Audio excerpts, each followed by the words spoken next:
All right, what's going on, guys? Simple Sports back.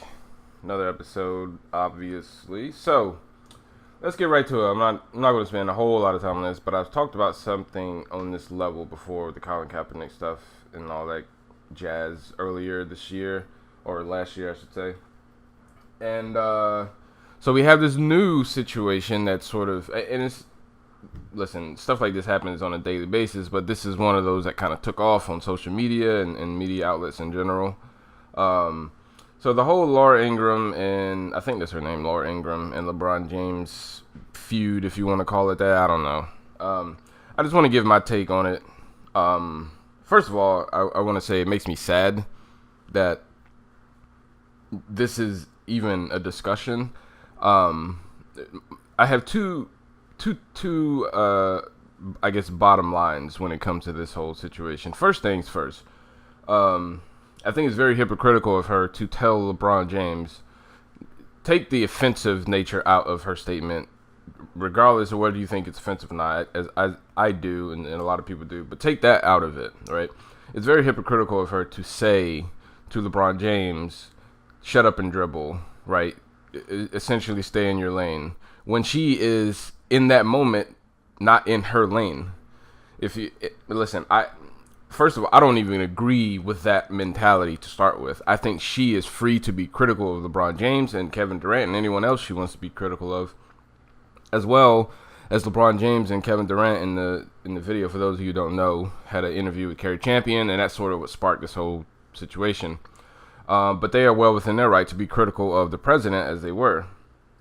And so for her to tell LeBron James, and specifically she was speaking to LeBron James, but she meant in general, at least that's how it came off to me. So to essentially stay in your place, that's not your area of expertise. That's very hypocritical, because in that moment, LeBron James is exercising his right to be critical of the president. And she has the right to respond to him and be critical of him. That's well within her right. But you can't tell someone, don't express your opinion, as you are expressing your opinion about that person. You're calling him ignorant. You're saying he's not very intelligent. He's speaking to a crowd in Cleveland. She brought that up with the Cleveland parade after they won the championship, and how his language was and all of those things. So you're being critical of someone, and yet you aren't allowing that person to be the same way. That in and of itself is hypocritical. Forget all the racially insensitive things and nature of what she said. That in and of itself makes no sense to me. And then the fact that it's okay to disagree with someone. I don't understand why people have this. It's like, if you don't agree with them, then you are automatically not a good person. They don't like you. They don't do this.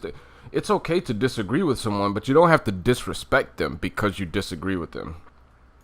I have friends, I have coworkers, I have people that I know, neighbors, you name it, who say things or do things that I disagree with wholly and maybe even strongly, but I don't disrespect them. I don't call them out of their name. I may simply say, hey, this is how I see it, but I'll never tell them that you're wrong. And the people that know me know that that's one of my sort of pet peeves is, I am never going to tell you, especially in something that is opinion-based, that you're wrong. You have your opinion, I have mine. And I'm not going to disrespect you over your opinion.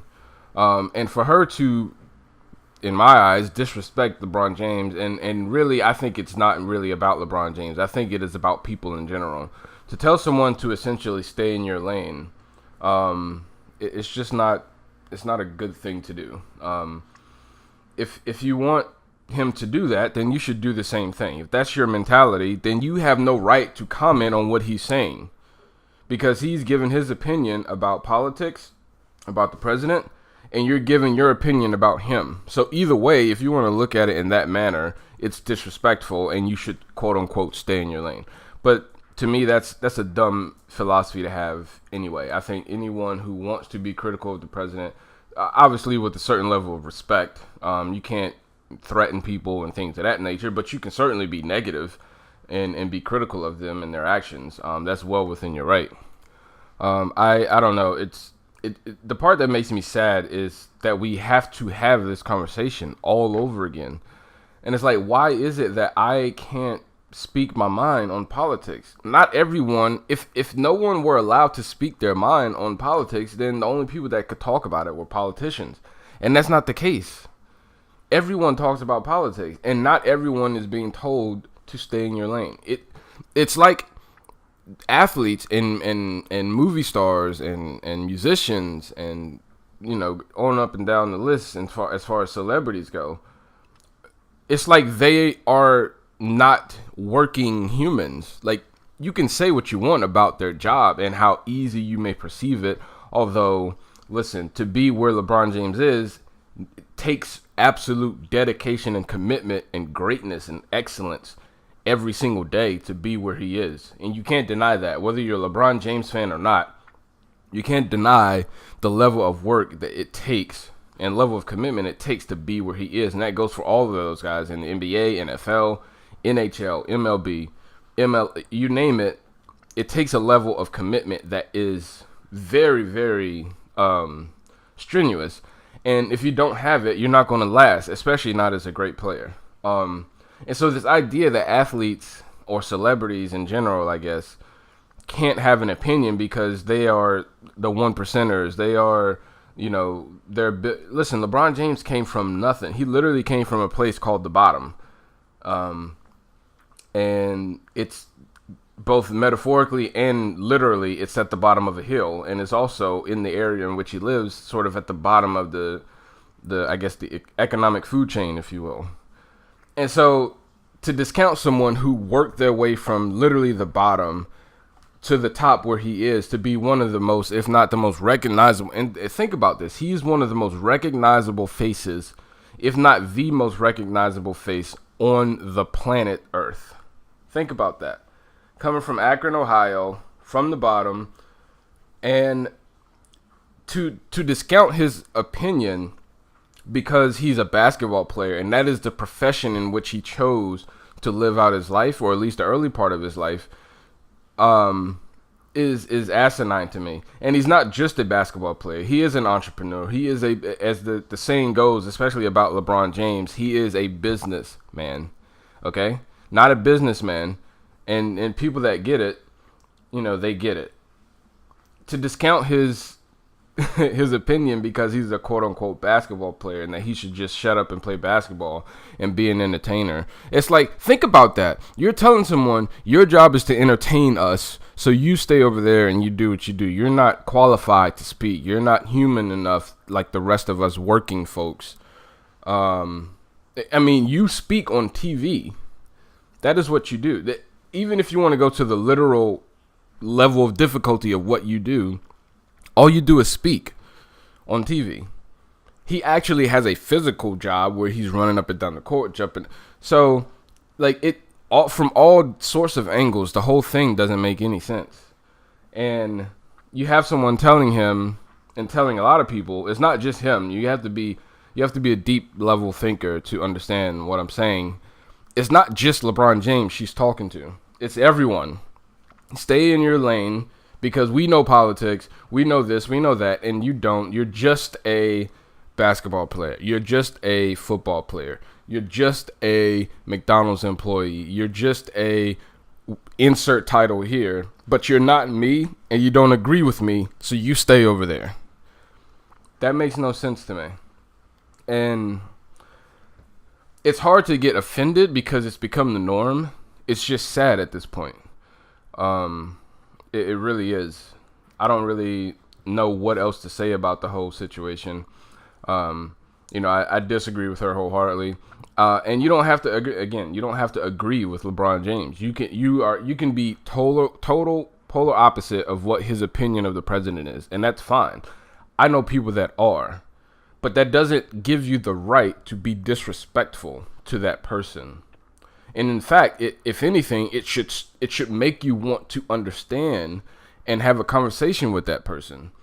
And maybe you can come to an understanding. Maybe there's something that you are seeing or that you're not seeing that they can help you see. And maybe you guys can sort of mesh and someone meet in the middle. Maybe you won't. You never know.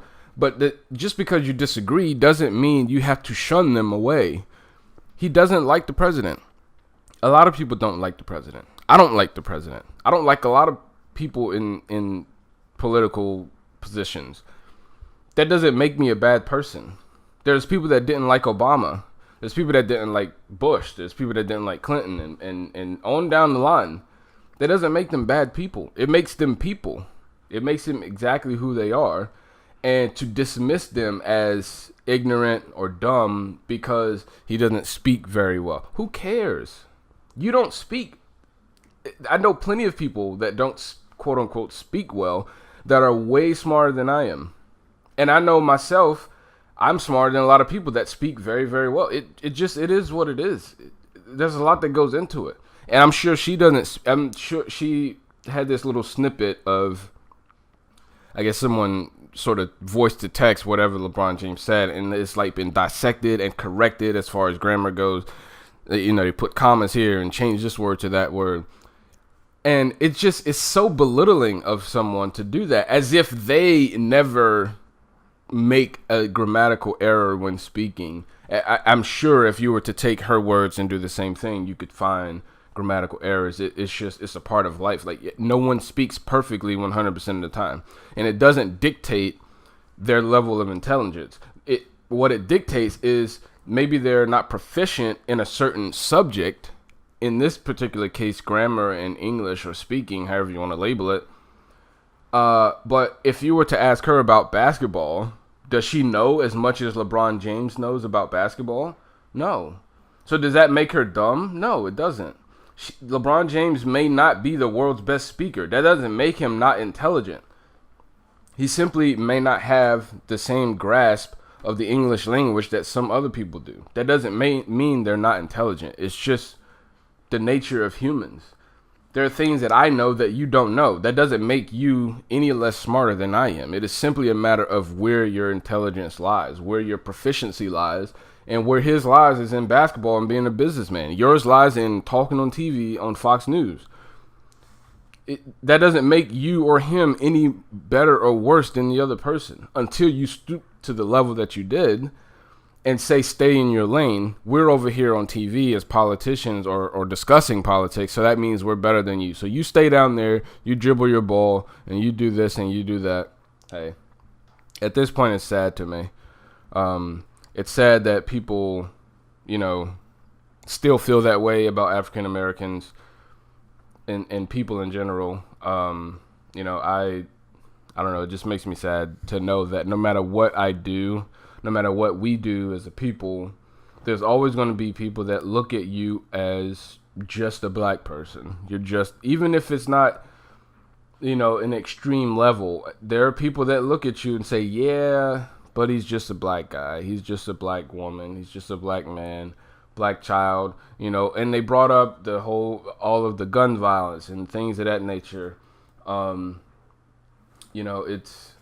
It's like, well, where are those solutions? And I get that, but that's totally separate from this conversation. You don't get to tell someone stay in your lane, and then when they come back with a defense, you're saying, oh, well, what about the gun violence and what about gangs and drugs? And no, it doesn't work that way. Okay, it doesn't.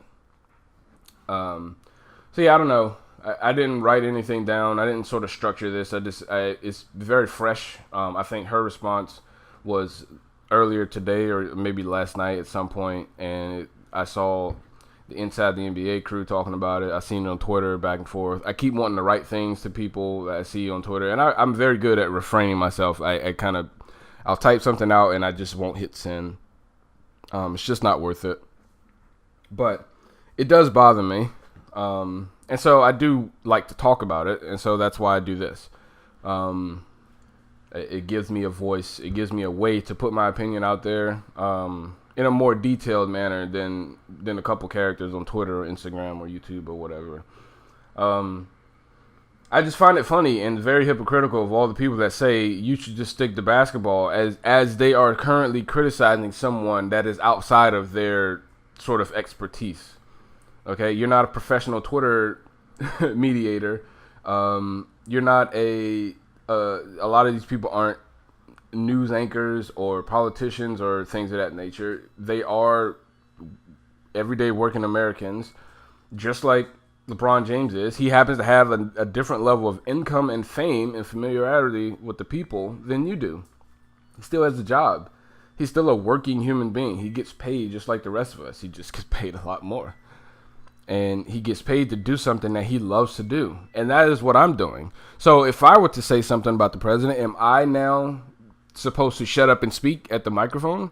I don't understand. Like, he has a job just like the rest of us. His job happens to be playing basketball, just like your job happens to be sitting at a desk on Fox News and talking to the people. And that's fine. You have every right to do that. And you have every right to be critical of LeBron James. But what you don't have the right to do is disrespect someone because they don't agree with what you say. And, you know, he can be critical of the president. He called the president some names, whatever. If you want to say that's disrespectful and maybe he shouldn't do that, fine. I don't really have a problem with that. If you want to say that's disrespectful, that's cool. But that doesn't give you the right to then meet disrespect with disrespect. You know, it doesn't work that way. So I've done enough rambling. I'm going to end it there. I will have some more stuff after the All-Star break is over regarding NBA. There's a lot of things to talk about. But this was just one of those things that I needed to let the heart kind of empty out. It was bothering me. I kept wanting to write comments on Twitter and Facebook and wherever else. So I just came here to kind of empty those things out of my mind and my gut and my heart. I feel better now. So I'll see you guys in the next episode. Peace.